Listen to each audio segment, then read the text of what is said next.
கிறிஸ்துவுக்குள் மிகவும் பிரியமானவர்களே, இந்து மதத்தை சேவிக்கும் சாமியார் ஒருவர் கிறிஸ்தவ மதத்தை குறித்து அழகாக பேசும் காணொளி ஒன்று சமூக வலைதளங்களில் வெளியாகி அனைவரையும் மெய்சிலிருக்க வைக்கிறது. இந்த காட்சிகள் எப்பொழுது எடுக்கப்பட்டது என்று சரியான விவரம் தெரியவில்லை. இந்த சாமியார் உன்னிடத்தில் அன்பு கூறுவது போல பிறரிடத்தில் அன்பு கூறு.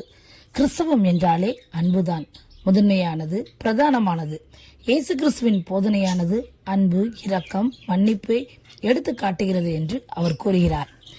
ரட்சிக்கப்படாத சாமியார் கிறிஸ்தவத்தின் போதனைகளையும் சாராம்சத்தையும் எடுத்து கூறுவது மிகவும் ஆச்சரியமாக உள்ளது.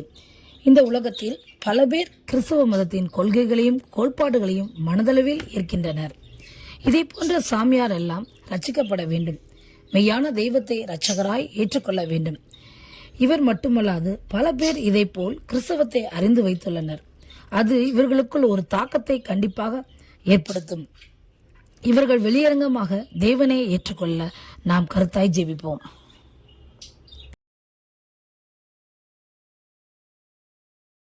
Christian faith is love thy neighbors. The Christian faith is love thy neighbors.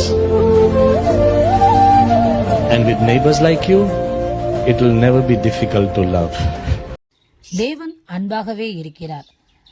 அவர் நம்மீது வைத்த அன்பின் நிமித்தம்தான் அவருடைய ஜீவனையே நமக்காக கொடுத்தார். அதன் பொருட்டுதான் நாம் எல்லாரும் மீட்கப்பட்டிருக்கிறோம், ரட்சிக்கப்பட்டிருக்கிறோம். இதே போன்ற தகவல்களை நீங்கள் தொடர்ந்து பெறுவதற்கு இந்த சேனலை தொடர்ந்து பாருங்கள், சப்ஸ்கிரைப் செய்து கொள்ளுங்கள். அது உங்களுடைய ஆவிக்குரிய வாழ்க்கைக்கு பிரயோஜனமாயிருக்கும், நீங்கள் ஜெபிப்பதற்கும் ஏதுவாயிருக்கும். தேவன் தான் உங்களை ஆசீர்வதிப்பாராக. ஆமென். The Christian faith is love thy neighbors.